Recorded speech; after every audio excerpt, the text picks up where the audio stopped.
21세기를 맞은 한국 대중음악은 비좁은 국내 시장을 넘어 세계로 눈을 돌렸고 비로소 K-팝이라는 새로운 이름을 얻었습니다. 새로 명명된 이 음악씬에서 우리는 현상이라고 이름 붙여도 좋을 변곡점을 두 번 겪게 됩니다. 그 첫 번째는 단연 전 세계적인 입소문과 붐을 일으켜 한국 대중음악 사상 최고의 글로벌 히트곡이 된 싸이의 강남스타일이죠. 그리고 그 두 번째는 방탄소년단의 부상, 즉 BTS 현상입니다. 2012년 BTS는 LA에 있는 소극장 투르바두르에서 고작 200여 명의 팬을 대상으로 일종의 게릴라 콘서트를 벌였습니다. 그러나 2년 뒤인 2014년 BTS는 스테이플스 센터에서 열린 북미 K-팝 축제 K-콘 무대에 메인 퍼포머로 올라 경기장이 떠나갈 듯한 환호를 끌어냈습니다. K-콘 공연은 검은 마스크와 옷을 맞춰 입은 소위 아미의 첫 행렬을 만들어냈습니다. 이러한 열광적 환호는 전 세계적인 BTS 현상의 신호탄이 되었습니다. 2018년 방탄소년단은 러브 유어셀프 투어로 미국, 캐나다, 영국 등 20개 지역에서 42회 공연을 매진시켰습니다. 그리고는 유럽에서 두 번째로 큰 웸블리 스타디움 9만석을 단 90분 만에 매진시켰으며 4회 공연 동안 23만 관객을 열광케 했습니다. 힙합 아이돌은 종종 어설프다는 평가를 받으며 실력마저도 과도하게 평가절하되기 일쑤였습니다. 국내 언론에서조차 주목하지 않던 힙합 아이돌 BTS가 미국 ABC로부터 방탄소년단은 지구상 최고의 보이밴드라는 극찬을 받게 된 이유는 무엇일까요? BTS 현상이 본격화되면서 많은 언론과 음악 관계자들이 BTS 현상의 본질이 무엇이며 그들의 성공이 의미하는 바가 무엇인지에 관한 결과론적 분석들을 내놓았습니다. 음악 평론가이자 문화 연구자인 김영대는 그가 쓴 BTS 더 리뷰에서 지금까지 그들의 성공을 둘러싼 어떤 분석도 그 본질을 짚어내지 못했다고 말합니다. 그 이유는 성공이라는 결과 자체에만 집중하고 그들이 걸어온 길이나 과정에는 관심을 두지 않았기 때문이죠. BTS 더 리뷰는 방탄소년단이 만든 기록이나 성과에만 집중된 분석에서 벗어나 그들의 노래에 담긴 메시지를 통해 BTS 현상이 왜 시대의 정신으로 불리는 위치까지 오게 되었는지를 분석합니다. 그래서 그는 BTS가 내놓은 16장의 앨범을 들여다보는 것에 집중하고 있습니다. 그래서 BTS 더 리뷰는 평론이면서 리뷰이며 동시에 해설서라고 할 수 있습니다.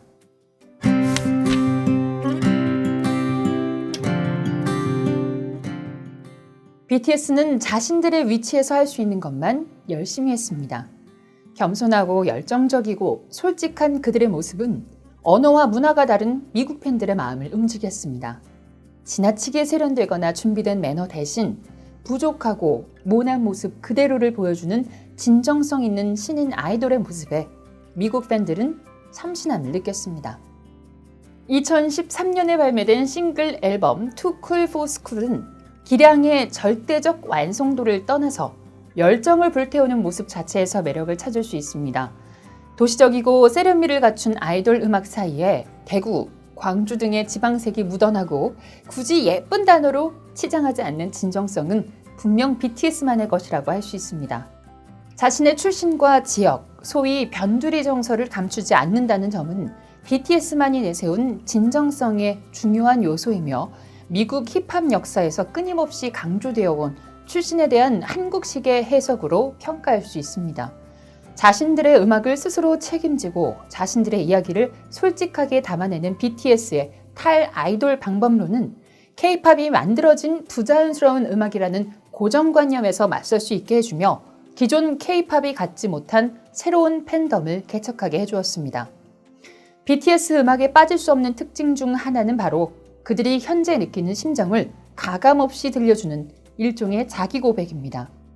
2014년 발매된 다크 앤 와일드는 이러한 특징이 여실히 드러나는 앨범입니다. 널 이기고 싶던 건 아니었지만 계속 지고 싶지도 않았어. 너란 존재는 반칙이야, 파울. 소통은 많아졌지만 우리들 사이엔 시끄러운 침묵만.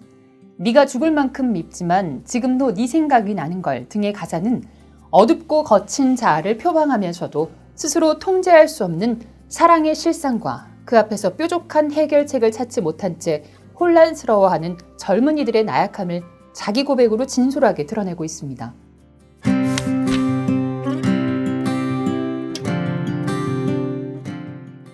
미국 현지의 아미들은 BTS의 음악에 대해 한마디로 다르다라고 표현합니다.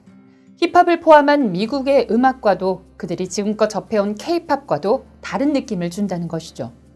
여기엔 여러 가지 복합적인 이유가 있겠지만 그 다름의 핵심은 메시지의 보편성과 건강함입니다. BTS는 그간 아이돌 음악에서 깊이 되던 청춘과 성장의 묘사를 음악의 콘셉트이자 정체성으로 수용합니다.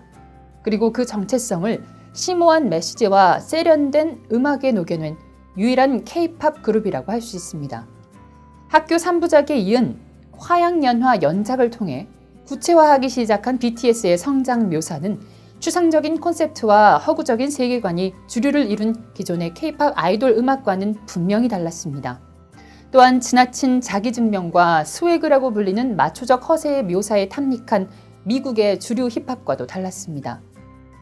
쩔어나 불타오른 애가 보여주는 들끓는 에너지, 사이퍼 시리즈와 MIC 드롭을 통해 드러나는 젊은 뮤지션들의 당찬 면모, 고민보다 고 등에서 보이는 세태의 비판, 무엇보다도 에필로그 영 포레버와 봄날 등에 담긴 상처받기 쉬운 청춘의 좌절과 슬픔, 그리고 그 안에서 발견한 희망적인 이야기는 K-팝의 가장 큰 약점이던 메시지의 진정성과 태도의 한계를 극복해낸 원동력이 되었습니다. 이러한 묘사는 SNS에서 보여주는 그들의 일상적 모습과 정확하게 일치했습니다. 말과 행동, 그리고 음악이 일체감을 이룬 BTS의 행보야말로 자발적이고 열성적인 팬덤, 아미가 더욱 폭넓게 확장된 주된 이유였습니다.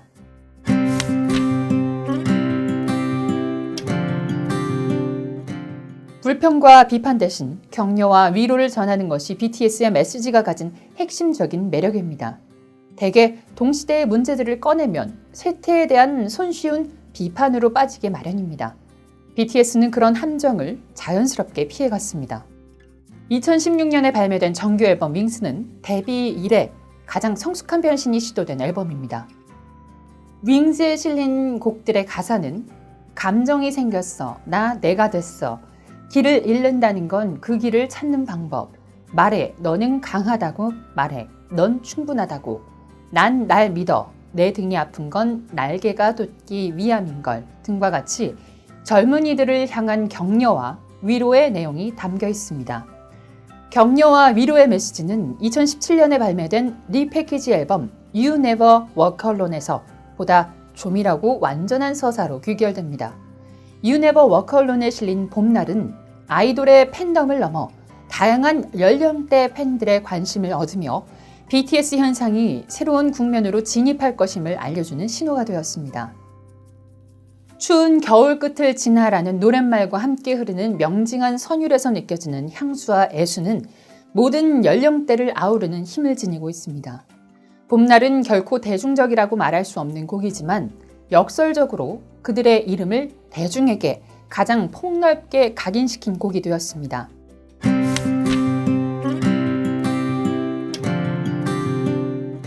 문학평론가 신영철은 Love Yourself라는 BTS의 만트라를 두고 값싼 셀프 위로라고 비판하기 전에 그 메시지가 전 세계 청소년들에게 미치는 영향력을 확인하라고 합니다.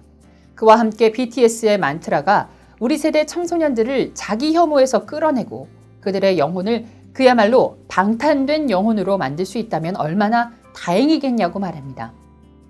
저자는 에필로그에서 모두 어딘가를 향해 내가 하고 싶은 말만을 소리 높여 외치는 이 시대에 이제는 평범하다 못해 고약한 뉘앙스로 변질해버린 소통이라는 중요한 가치가 BTS의 속 깊은 음악과 아름다운 퍼포먼스에서 새로운 의미로 다가오고 있다라는 말로 BTS 현상의 본질과 시대적 의미를 밝힙니다. BTS의 음악과 현상의 본질은 결국 공감과 위로를 끌어내는 소통의 보편성에서 찾아야 할 것입니다. 당신 자신을 사랑하라 라는 BTS의 메시지는 나와 내 안에 또 다른 나를 화해시키는 힘이며 패배주의와 허무주의와 자기 혐오의 늪에서 벗어나게 하는 희망의 주문입니다.